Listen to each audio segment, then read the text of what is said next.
Hi, everybody. Welcome back to another edition of VCTV. I'm your host, Kyle Ellicott, and we've got a good, exciting episode for you today. We've been talking about today's subjects in various pieces over the last few weeks here on VCTV and have now brought together not just the topics, but the experts as well in each of these areas from literally today around the world, coast to coast here in the United States, but globally, north to south, east and west. We've got guests from all over the place to talk about CleanTech, and sustainability. And more importantly, GreenTech, CleanTech, environmental tech, and ESG. A lot of different terms, a lot of different buzzwords, but today we're gonna boil all that down for you and talk again about clean tech and sustainability and why this is such an important area to pay attention to. We've got a number of funds, venture funds, that have recently come to light over the past week in this area. Jeff Bezos has a new fund that has just come out. Union Square Ventures out of New York has actually just put together, I believe it's an $800 million raise around this area focused on climate tech as well. And several others are, again, changing their investment thesis to focus on climate, clean, and sustainability technologies and where the future is going to go. So we're going to talk a lot about that and many other subjects today. But before we get started, a big thank you to you, our audience, for tuning in. If you're liking what you hear today, make sure you click that subscribe button to tune into all episodes every day, all day here on VCTV as we bring experts from around the world to talk with you about the latest and not latest happenings in industries, technologies, and regions around the world. So you're up to date, know where to start building and where to place your bets in all areas of your business. And if you'd like to be on a show like today, like our outstanding investors who will be joining us here in just a moment, do reach out to the team and or myself. We'd love to find the right spot for you. That goes for you too, entrepreneurs. There is a virtual stage here on VCTV for you to get up on and pitch us as investors and founders focused on your area to get real-time feedback on your company, product, or service, along with building relationships with us in real time and get exposure to our live audience. And a big thank you to the LA Token team and Maria for making VCTV possible every single day. With that, I'm your host, Kyle Ellicott. Let's go ahead and get started and introduce all of our panelists today. Gianpaolo, first and foremost, it's a pleasure to have you back. A little intro and a little background. Thank you very much, Kyle. Welcome, everyone. My name is Gianpaolo Parigi. I'm a venture capitalist. I'm an investor in renewables and the green economy. Have done so over the last 20 years, actually 23 years, investing in biomass plants and the solar energy. And I'm also on the board of American Colonial Capital, which is a hybrid private equity group out of the United States. I'm the chairman of our single family office in New York, and on the board of various other VC entities around the world in India and Singapore and in Europe. Welcome, everyone. Kyle, back to you. Thank you, Gianpaolo. Ifran, welcome back to the show as well. We talked a little bit about today's topic just a few days ago together, but I know there's so much more to be had, and pleasure to have you back. A little intro and a little background for everybody. Thanks, Kyle, and thanks everyone for tuning in to today's episode. Sounds like we're gonna have a fascinating episode. We've got a pretty good panel over here. My name is Irfan. I'm the managing director of Irfan Holdings. I specifically focus in early stage investments, also mainly in the cutting edge technology research and development side, and of course sustainability is one of those key verticals that I've always been looking into and have been working extensively in this area, especially in the area of energy generation, energy storage, among others, and would love to speak more about this. Back to you, Kyle. Absolutely. And speaking of energy, perfect transition to our next guest. Tolga, welcome back. The man behind EV, everything electric. This guy knows it all. Tolga, welcome back. A little intro, a little background for everybody. Thank you, Kyle. Thank you for inviting me. It's a pleasure to be with you again. I worked for companies like Spin Master and Electronic Arts in the beginning of my career. I founded a technology development company called Thunderbolt, which was primarily working with digital startups in Los Angeles. Eventually, our platform got acquired by a Canadian investment company called New Wave Holdings. And under my leadership, the company made multiple investments into emerging industries like esports and mycological industries to psychedelics.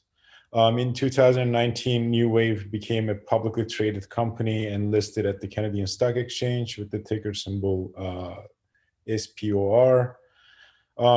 Myself, after taking a short break during the pandemic, I joined an EV charging technology development company called Loop.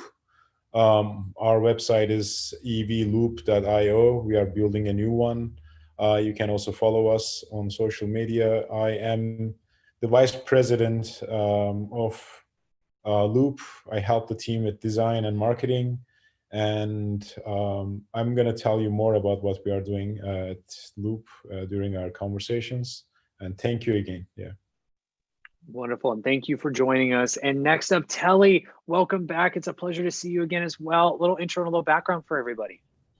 Thanks, Kyle. So I'm Telly Onu. I live in St. Kitts and Nevis. So the Caribbean, as you know, is highly vulnerable and very relevant to the topic today. A little bit about my background. I'm actually a climate finance specialist. I specialized a couple years ago.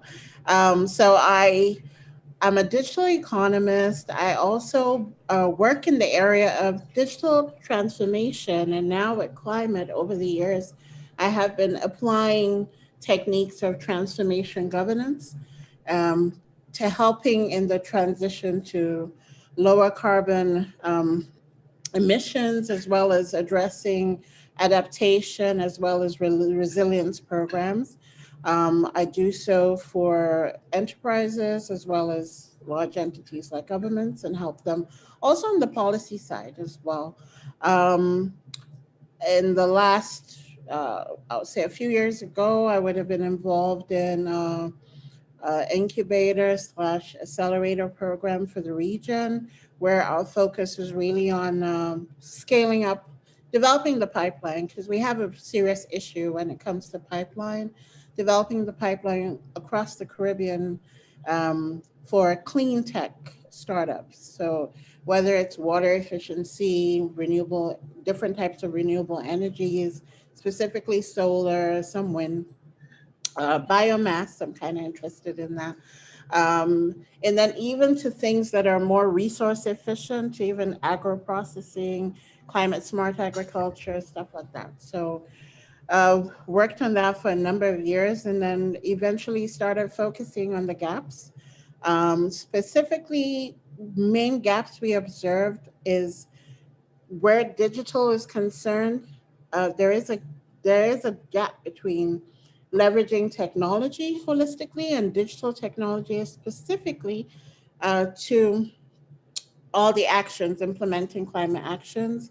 As you know, data is a big thing that is needed. And so what we have been able to then apply our methodology for building digital financial market infrastructures to be able to come up with a framework as well as a solution set that will allow for scaling up climate finance. So that's me wearing my hat as a co-founder for Beyond Capital Markets, and also as a co-founder for Prouse Labs, which is a fintech incubator. It's a lot.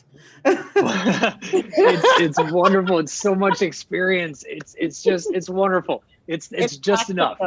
It's just enough. And thank you, Telly. And last but not least, Gary Fowler, the Grandmaster of Artificial Intelligence himself, joining us in a physical form today. It's amazing to see you, Gary. A little intro, a little background. Yeah, great, Kyle. So my name's Gary Fowler, and I started getting interested in climate change about 25 years ago, actually. I had the pleasure of working with a person that was at Princeton with Einstein, that was in his 80s at the time. And a friend of mine had founded a long-range weather forecasting company, and Dr. Crick had developed a new model using weather as reoccurring patterns, but not linear patterns. And so I spent almost 8 months with him. He was at Caltech. He's a founding founder of the meteorology department at Caltech, worked on Operation Argument, and the invasion to Normandy. So this guy was so rich in history. I mean, I was blessed to be able to be around him. But I understood then when he started talking to me about how global climate, the warming of the globe, was going to change things dramatically over time. And then he started to show me models of those changes. I understood that we were in for something. This is before people were really talking about it. This is like 1995, right? So I was fascinated by it. And I had a chance to, be with him, day to day. And so he mentored me, taught me, and helped me understand the impact. So I'm a serial entrepreneur. I've done 16 companies. I'm in artificial intelligence right now. I'm deeply into quantum computing and now cybersecurity and quantum computing. Love the idea of sustainability. I mean, we've got 4x increase in the population of the planet. By 2100, we'll be at 13 billion. We've got some serious issues. I just watched the special, I don't know if you saw it, with Dave Attenborough talking about his life and how things have changed. I don't know if you've seen it. It's incredible. And we've got less land than we had. We've got to be a lot more efficient.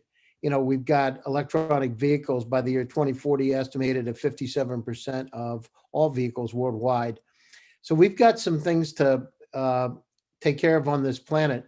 I remember your friend, Christopher Altman, told me, the astronaut said, when you look at this planet from space, it's a soul-searching experience, and it changes your view of life to how small we are compared to the rest of the universe.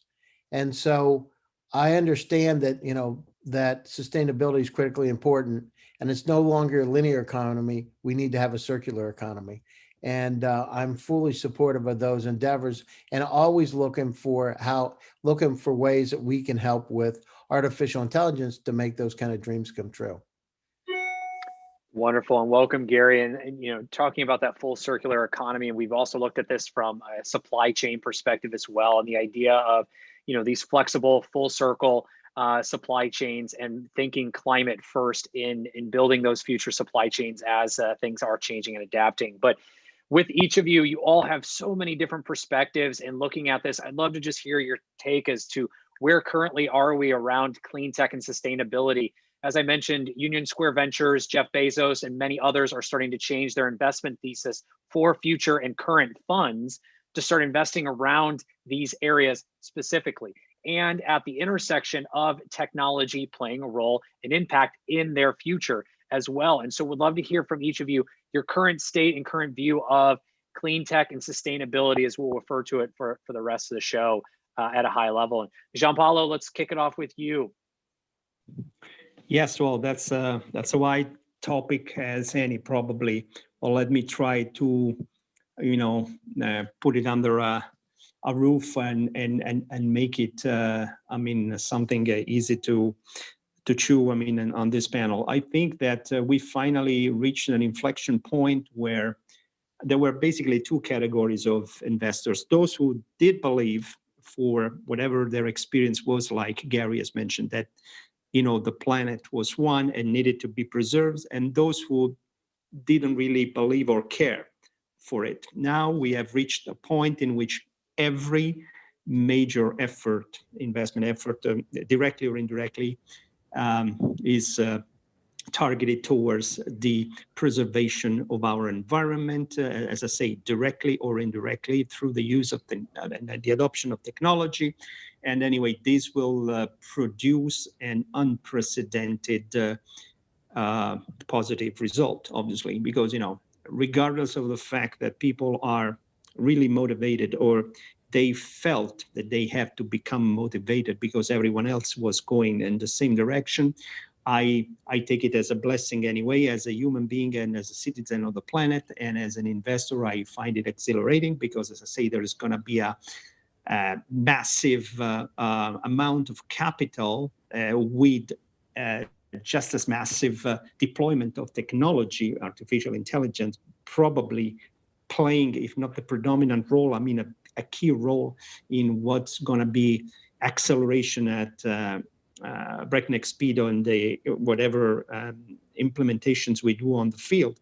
And I think, we are opening the floodgates, and now the capital has to go into efforts into ventures, into projects that are, as a bottom line, I would say, sustainable. And this is beautiful because it's not pep talk anymore. It's not only people paying lip service to it, it's really happening. Hopefully it will be, soon enough that we can avoid some of the major collapse issues that this planet is facing with global warming. And, we've been talking in other panels a lot about industrial reshoring and onshoring.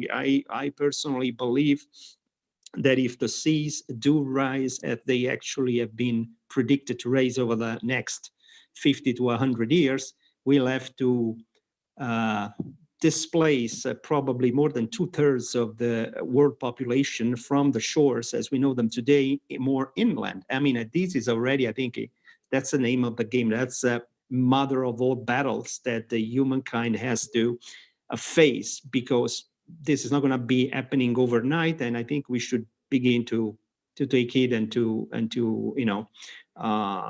acknowledge that we have to do something on it. I know it's a titanic effort, and people maybe could be derisive of this effort at the moment, because it is still debatable the amount of rise that the oceans can achieve. But if you think just 3 feet, 1 meter, how many kilometers or miles of land it will bite off and away from where we have megalopolises, where we have infrastructure, airports, ports, where we have telecommunication, power plants. I mean, think this of each of any of your countries, and you will see the level of engagement that we need to deploy, both in terms of scientific knowledge, logistics, expertise, government leadership, and capital. Last but not least, capital. So I think we are living on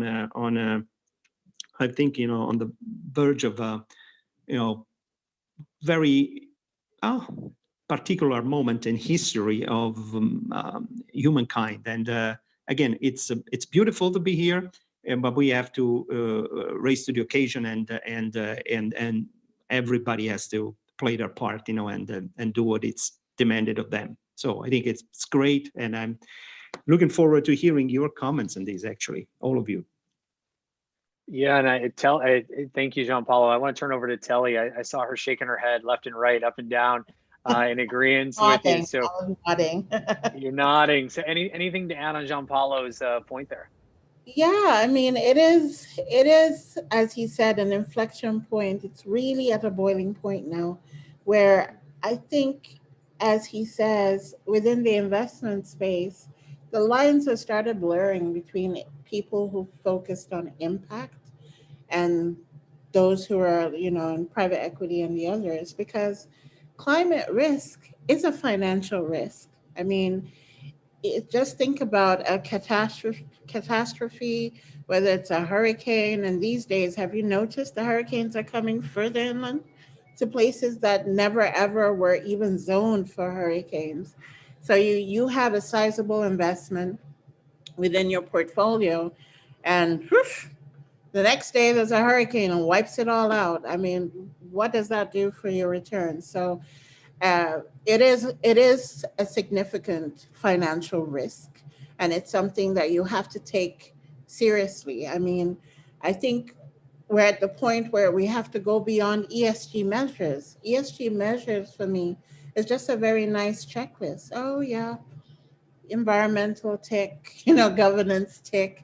But when you actually drill down into the portfolios, you don't necessarily see a reflection of impact that actually is transformative.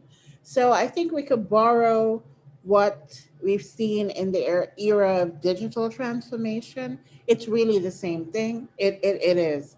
It's just that it's not necessarily digital based. It's still dealing with technologies, and technologies causing different transformations or enabling.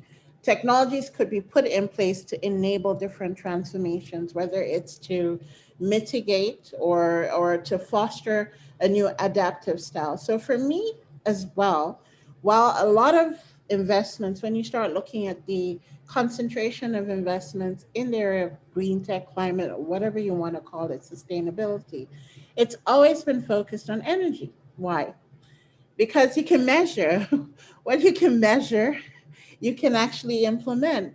But the other things, it's like so vague. And as a matter of fact, looking even at the pandemic situation, it's a health crisis. A health crisis is a climate crisis. So I think one of the issues is there is a knowledge gap for the investors, not even the startups as well, but investors as well, to truly understand what this whole space means, what the issues are. And the reason it's so complex is because you have that additional global governance component where policymakers are doing their own thing. They speak a totally different language from actual investors. So there's a total disconnect when they're like, okay, we need funds, but then on the other side, they haven't like structured properly. They don't understand the languages. So there is a need, I think, for everyone to have a much better understanding of what this complex situation is. It has many different layers, and it really is about not just about energy, because the concentration is in energy. Yeah, the world, it's been heating up. We have to lower the temperature, but let's face it, even with the temperature as it is now, lowering it is just one area of intervention.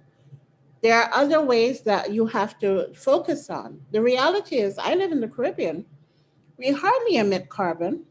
We're probably a less than 0.05% emitter of carbon when you compare it to the global world. But we suffer all the impacts, like first. So in our case, it's okay what you're doing, but what you're doing isn't gonna work fast enough. From a maybe from a financial perspective, where the use of fossil fuels is kind of expensive. Okay, fine. So it's really economics that determines us moving towards more renewable energy and stuff. But from a climate perspective, it's really about how do we adapt to this new crazy reality. It means we have to scale up investments in the infrastructure and the housing and all use as much of the technologies to create a much better sustainable future before we become climate refugees, right? And then how do we make ourselves more resilient to the crisis? So it has to work in tandem, and a lot of the chunk of investment has been pumping into energy. But like, I'm excited for things like green bonds and stuff, because now unsustainable linked bonds, because it can now bundle things together. You know, to make it has to also be financially feasible, obviously. Right. And thank you, Telly. That's a perfect transition to you, Efron. Anything to add around Telly's point, but also what are you seeing in your focus around energy and how that is currently looking today and is impacting in what Telly mentioned? No. First of all, thank you to Gianpaolo for giving a full-fledged philosophical viewpoint about the topic, and then Telly kind of like emphasizing on the current state as well as the action items that we need to be looking at. For me, I want to talk more around a couple of things, is more on the activation side. So I'm gonna stay heavily focused on the science of it. Right. So energy is one part. The other part is data. And Gary rightfully mentioned it's a topic that we yesterday discussed while we were talking about quantum computing, is around meteorology. And I think that's also relevant. Now, but also the context of the era that we are in, the pandemic, and the potential, this cloud that's hanging over us around the economic kind of situation that we have globally, is another of the reason that some of the funds have again started taking this initiative. I would, take us about 10 years ago, 2008, after the 2008 financial crisis, most of the large funds took this similar initiative to have heavy focus on clean energy products, which led to, and I'm sure Tolga can speak more around that, around the the creation of the the batteries, as well as the electric vehicles that we're so commonly talking about. Now, even then, all these things, the transformation that has happened, in reality, that there are situations that's behind it. So let's talk about lithium batteries or batteries, for example. Are they really sustainable? Where is the green energy coming from? That's number one. Two is that lithiums, you depend heavily on cobalt. Cobalt, as you may know, comes from one place in the world, almost, and that's the Democratic Republic of Congo. And if it's coming from there, there are other aspects of it. So when we are talking about climate change, we are talking about green technology and sustainability. We're talking about the other factors also, the social responsibility, as well as how it's being obtained. The reason why we need to be talking about that is that we need to break out from that thinking in terms of looking at a product independently or individually. We're talking about a package situation. When we're talking about a end product, let's say if it's a battery in this case, we need to be thinking about what is the economic impact of that, what is the climate impact of that, what is the social impact of that, what is the even I would say spiritual impact of that. I mean, everything is relevant, because that's really where the word of circular economy or sustainability comes down to. Because sustainability, if you want to think about sustainability, you've got to think holistically, and there are multiple variables to it. In terms of the science, now, of course, a lot of green believers would be against me in this one, but as you may know, I am a strong proponent of nuclear energy. And the reason is itself, because again, let's break it down to the science, right? Whether we have a demand right now, and we are living in a world, whether you have attitude change, whether you have, great political change and all these things, it's not going to change the fact that, just like you mentioned, and Gary mentioned, population is growing, we have energy demand, technology has advanced, the technology has its own demand. So the energy needs must be met. And the current alternative energy is not going to cut it. The science is not there, and frankly speaking, no matter how efficient you make it, let's say even if you make it 99.99% efficient, is not going to cut it. So it's a pipe dream to think that that's going to end up delivering you the end goal. Either you got to look into a completely different technology, or a technology that we have come across. Of course, we have.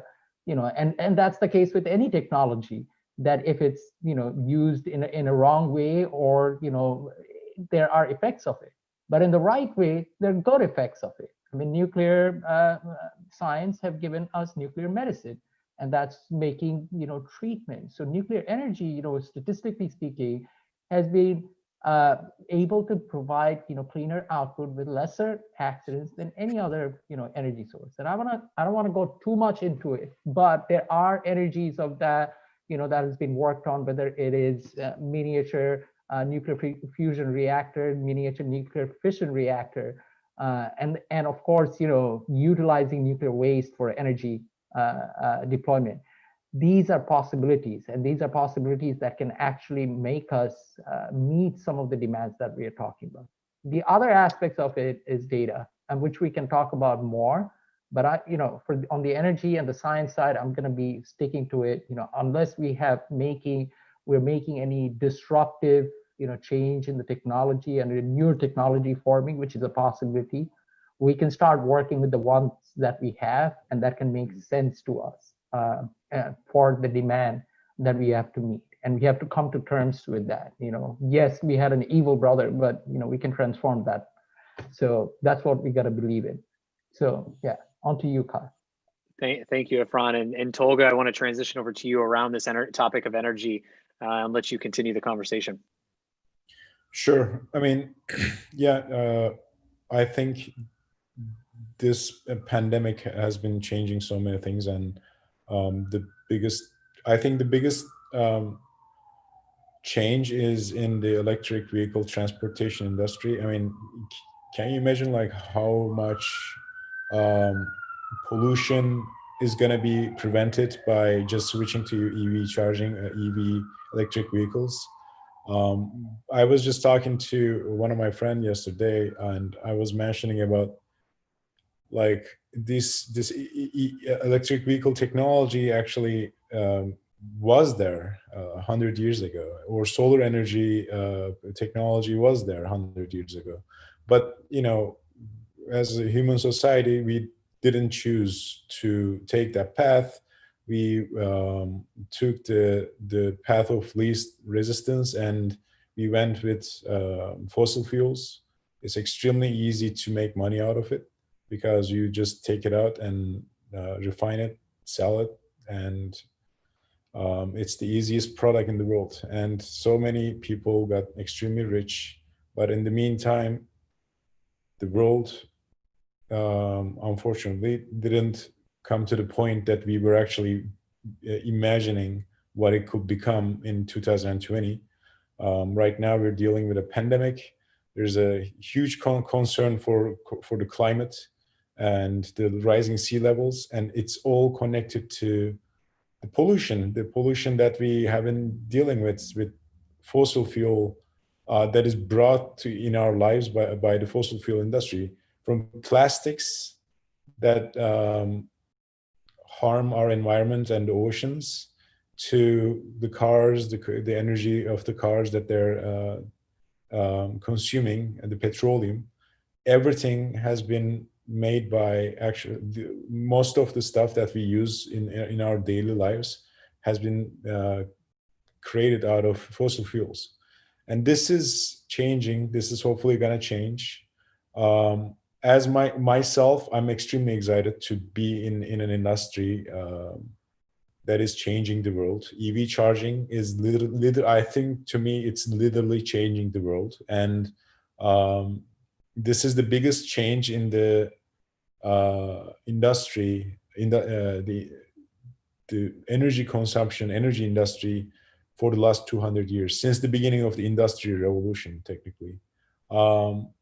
So I think the future is gonna be hopefully cleaner, and we all have to participate into this. We all have to really take some kind of accountability, like every one of us, every single person, because I think this is the, you know, as a human society, from different colors, from different backgrounds, different histories, but we all, you know, have to come together and work for one mission, which is, you know, preserving the planet. And we have to work on things that are, you know, helping entrepreneurs who are, you know, dedicating their lives for sustainability. I think sustainability is an extremely important word. I think it's the word of the 21st century, and I think we should definitely take it very seriously.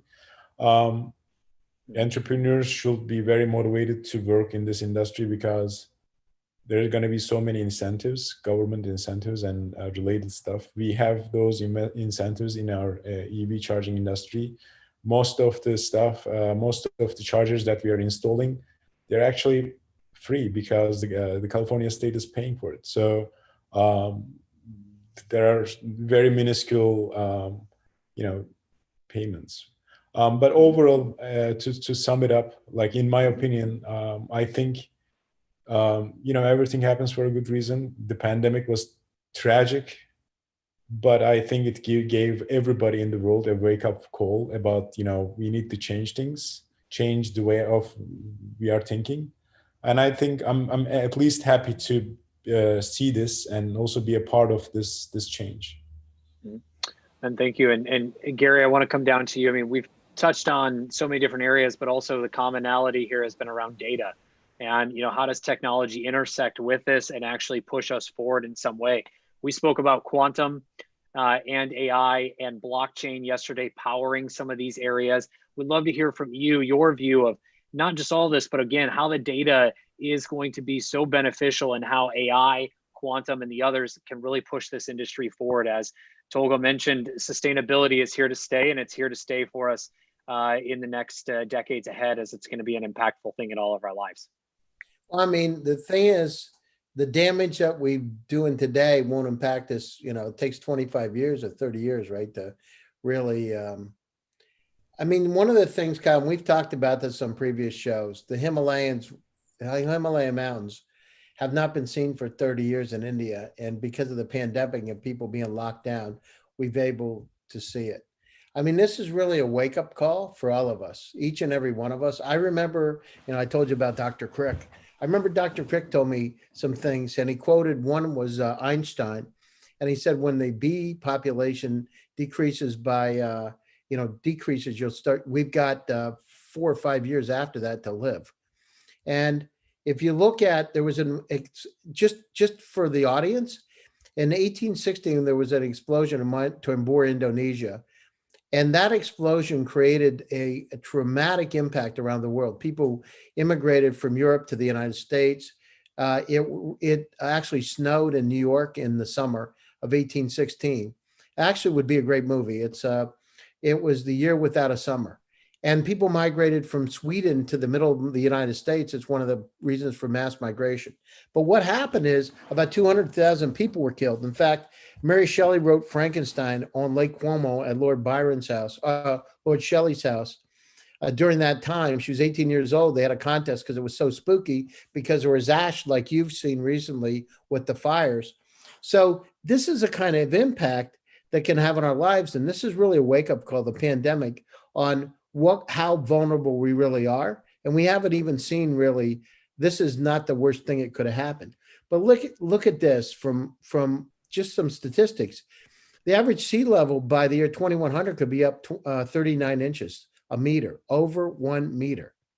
Now, if you get coastal places in Florida, New York City, et cetera, we're going to be flooded, right? The other thing is, I remember Dr. Crick telling me, when the Gulf Stream slows, this is when it's going to be a problem. I said, why, Dr. Crick? And he said, because the food supply is going to change, because it doesn't circulate enough. And so this whole food chain is going to change. There won't be enough food. It's slowing down, right? So these are the kind of impacts. I mean, we don't want to talk about it. In fact, in Florida, I don't even know if they admit it today, but they were saying it doesn't exist, climate change. I mean, it's insane. So these are the kind of things. Now, when we use artificial intelligence, I mean, on one side, we can do all kinds of very interesting models. We can have IoT sensors everywhere. We can have buoys in the oceans. We can, monitor, but it's not about monitoring. It's about taking action to cut the stuff. I mean, look at the circular economy. It's so crazy, Kyle. And we've talked about this before. When you throw plastic away, every piece of plastic has a little number on it as to what kind of plastic needs to be circulated where. I don't know if you're like me. I don't know if it's a yellow bin, the blue bin, the green bin. Honest to God, I mean, it's confusing because I don't know which bin to put it in. Of course, I put plastics as much as I can in the bin, but part of it's our own problem because we thought about a linear, non-circular economy. We got to think about, listen, we can't waste this stuff anymore. We got, the millennials are pissed off. My daughter is a 25-year-old working in New York City for a 3-letter computer company that does AI. I think you know who that could be. And we get in arguments because she said, you guys have wrecked the planet, and yet at the same time, so we need to make these changes now. And so in terms of AI, of course, we can develop incredible models. Of course, we can have sensors everywhere, but it doesn't make a damn bit of difference if we're not changing what we do. Right. We're all guilty of it, right? You know what I mean? And the challenges in our life, now that we're going to be living to 120, 150 years old, we're going to be here a lot longer. I mean, part of the challenge has been we're not here that much time and we don't really care about it, right? But in reality, we had better care because it is changing. I mean, the climate, I had a house, I just sold my house in Pennsylvania, and the climate has so dramatically shifted that there's like not snow in the wintertime. It's like crazy. And I don't mean one winter, I mean many winters. So these are the kind of changes taking place. I remember Dr. Crick told me, and I refer to him all the time because he said, I don't know anybody else that had studied with Einstein, right? and had done, and really was the father of one part of long-range meteorology. And he was telling me, he said, you know, Gary, he said, you know, you've got the bees, you've got the climate change, the warming. He said, but think of the impact. He said, you're going to have glaciers melting into the water. You're going to have the salinity of the water change, which is going to change. And this is back in the 90s, right? This is going to change all the food supply. And I'm like, yeah, right. At the time, oh my God, he was like right on target with it, you know? And so then he was talking about hurricanes. He said, Gary, and we haven't seen it yet, you're going to see 200-mile-an-hour hurricanes. He said, they're going to be so destructive. We've never seen anything like this before. And it's going to happen sooner than later. And at the time I thought, oh, come on. And he said, frequencies will go up. Guess what? Frequencies are going up and straight the hurricanes are going up. So, you know, it's incumbent on each and every one of us to not just talk about it, to take action, right? And now's the time because it's going to affect us 30 years in the future.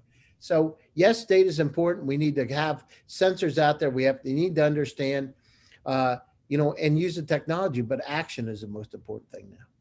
Absolutely. And I want to throw it back to Gianpaolo. It was a great question to everybody and so many insights, but we are close to time. So I want to make sure everyone gets in their closing thoughts as well. And also where you can be found to continue this conversation. It's obvious that this is not something just to be talked about, to Gary's point, but action has to be had. And there's a lot of action to be had and a lot of opportunities to start making action in. But with that being said, Gianpaolo, I want to throw it back to you to add anything on, but then also your closing thoughts as we come to wrap here to make sure everyone gets in their time and where people can find you to continue the conversation. Yes, thank you. Well, I think we have to muster all our courage, knowledge, capital, and for once, I think we should really steer clear once and for all of conventional wisdom and demagogy. I definitely echo the comment of my fellow panelists on nuclear. You know, I've been investing in renewable, okay? And I do believe in the green economy. I mean, I've been investing, as I say, 23 years ago, I did the first biomass plant in Italy, you know, and I did solar over 10 years ago. But I can tell you that this is not the complete answer because we need to activate whatever we can activate as quickly as we can activate it. Nuclear energy, it's one of the items that we should consider.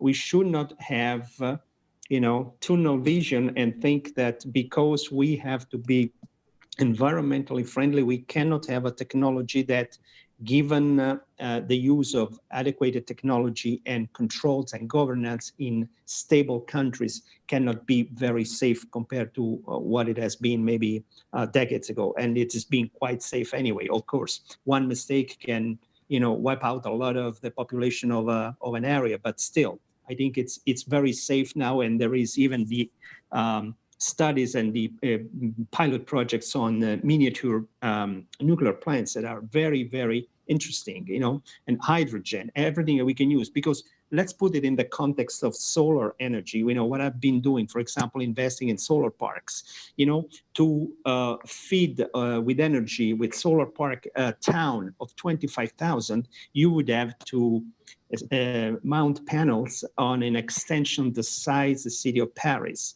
So the technology is, you know, leaping forward in great, gigantic leaps, but sometimes it's not enough. We need to corral all the different types of technology that we have available and try to use them with our best, let's say, discriminating intelligence, knowledge, and localization competence that we can deploy, but we have to have that because, for example, in Europe, which has been the key market for the green economy, and I close on that, you know, we were investing on solar. The state, you know, the feed-in tariff was 600% the price of the free energy on the market.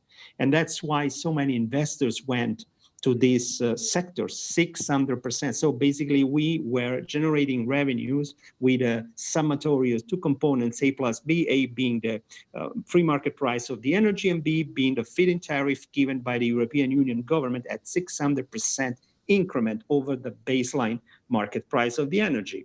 Now, is this sustainable? Yes and no. It has allowed many countries, Germany, Italy, the Czech Republic, Spain, to meet their quota with renewables, in fact, to well exceed those minimum quota. Italy itself produces over 50% out of renewables. The quota was minimum threshold was 25%.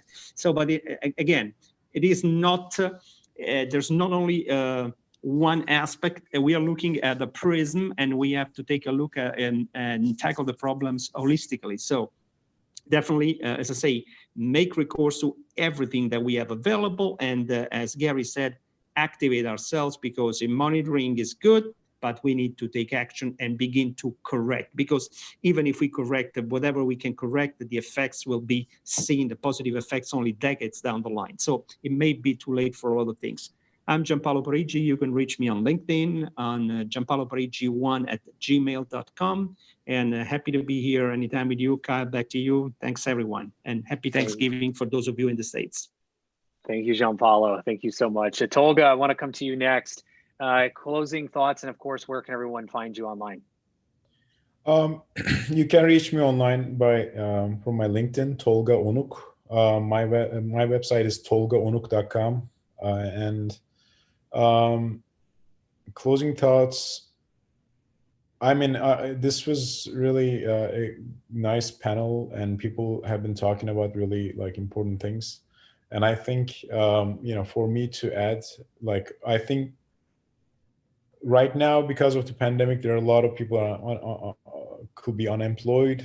They might be, you know, looking for jobs. I encourage people to, you know, look for jobs in the technology, renewables and sustainability, clean technology industries.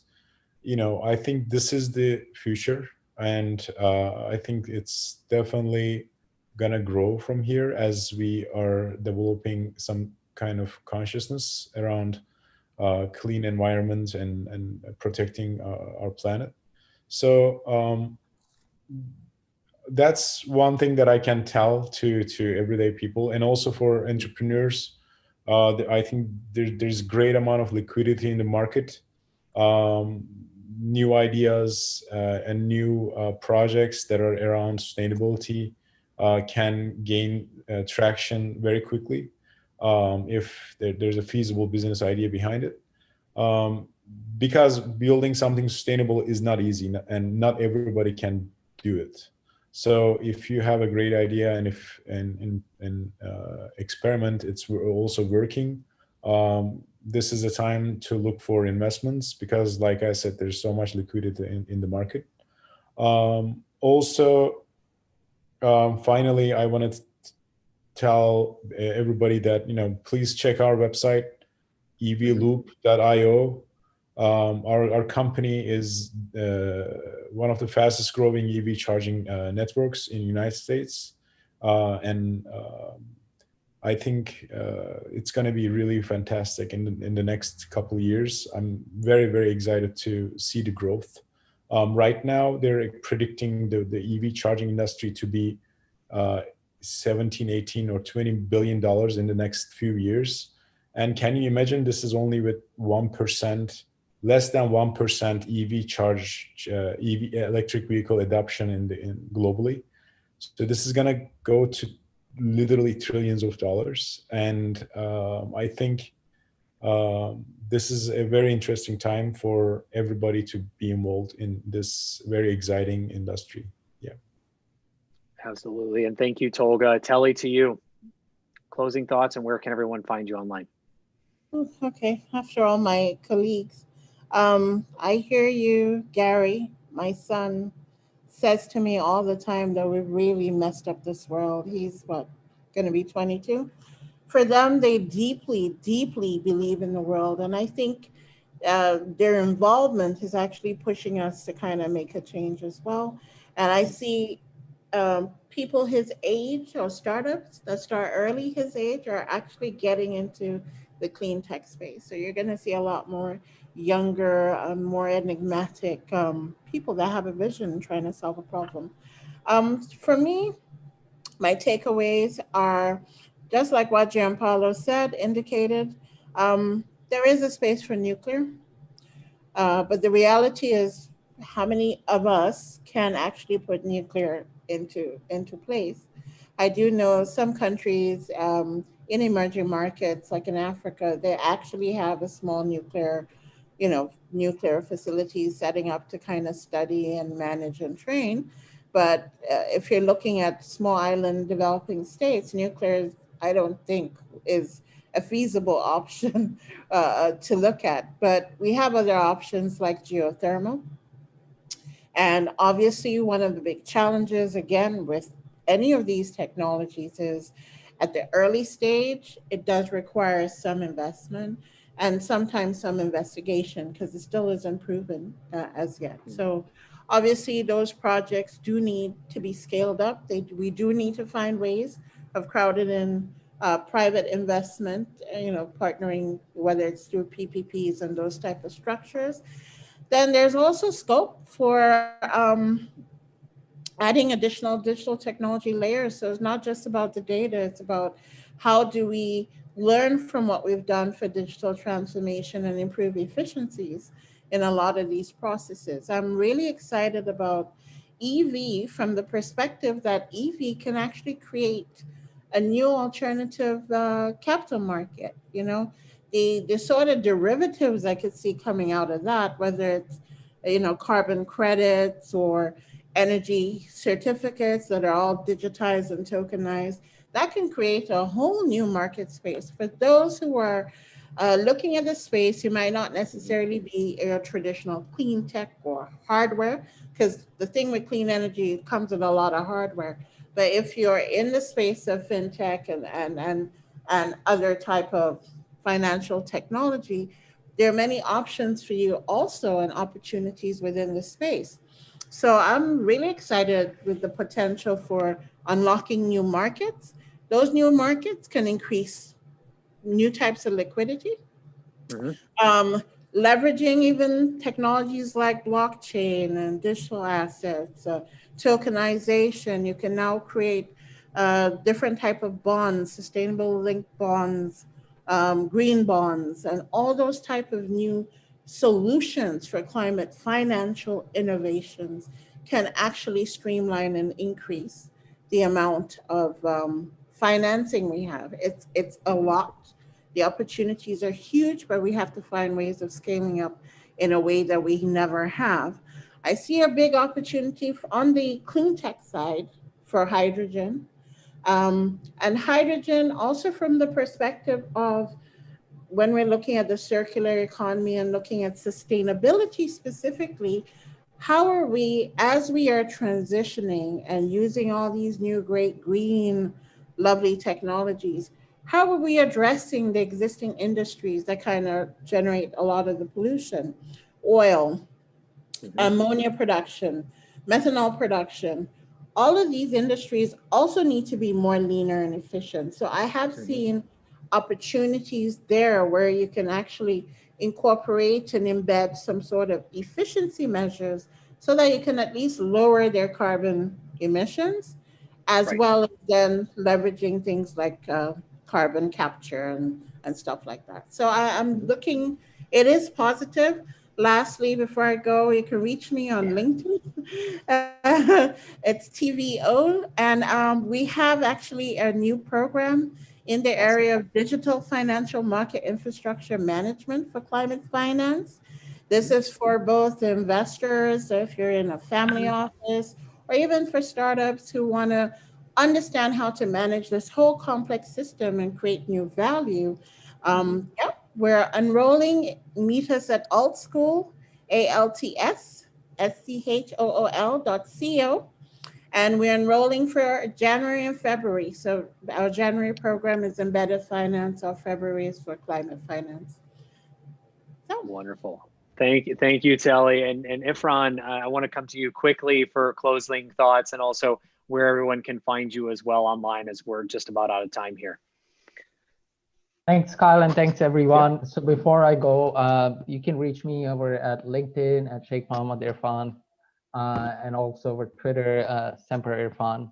So I'm going to pick up from just one point from Gary. So wherever Gary and Telly is, I'm just starting. I'm a new father. I have the birth of my daughter right in the middle of the pandemic this May.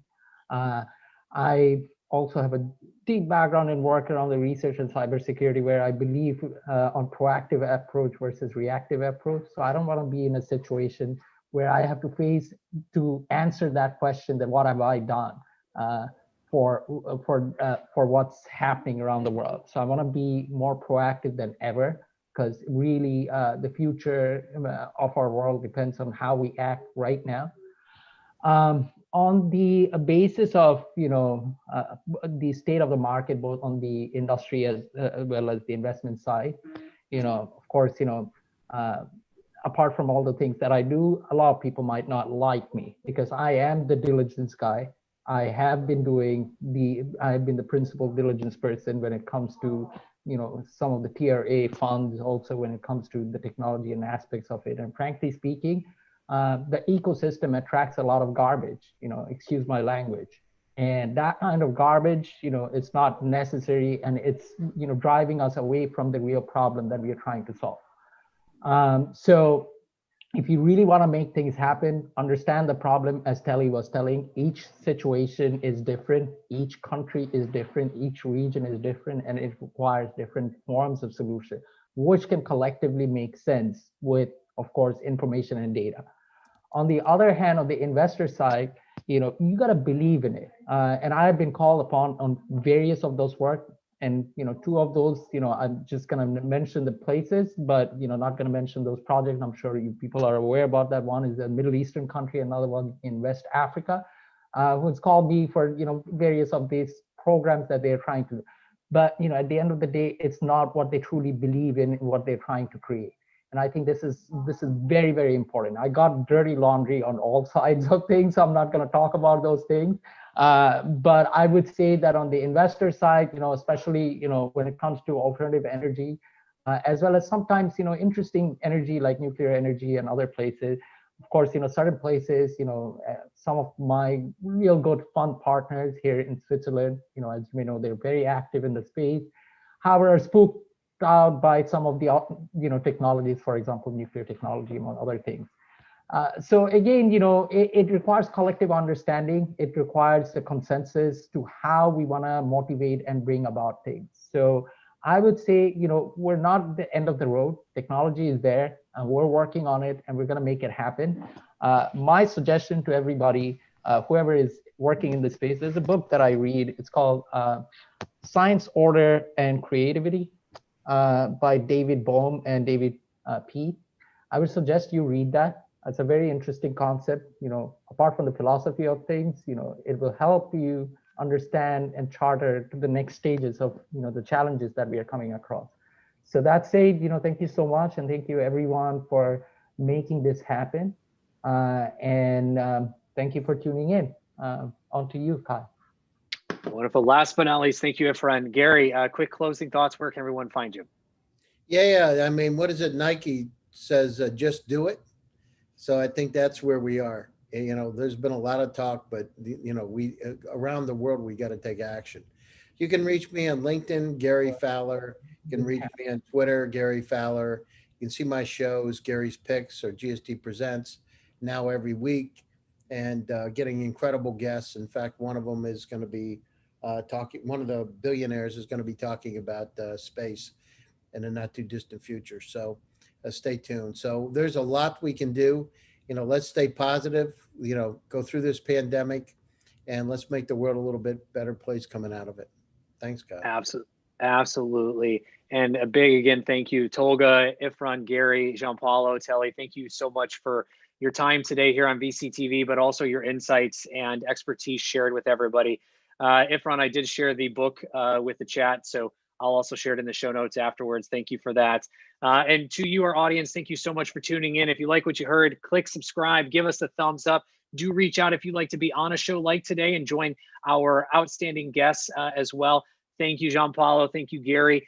If you'd like to be on a show like today, do reach out to the team and or myself. We'd love to fit you with the right set of outstanding guests around industries, topics, and regions around the world. Also, entrepreneurs, there's a space for you here on VCTV to get up on the virtual stage, pitch us as investors and founders focused in your area, and have the chance to get real-time feedback, build relationships with us, and exposure to our entire live audience. And a big thank you to the LA Token team and to Maria for making VCTV possible every single day and bringing us all together in this virtual room that we have every day, all day on VCTV. With that, I'm your host, Kyle Ellicott. You can find me everywhere at Kyle Ellicott, and all of our investors and guests today online 24/7, 365. Reach out and make sure to add context when you do. Everyone would love to hear from you. And with that,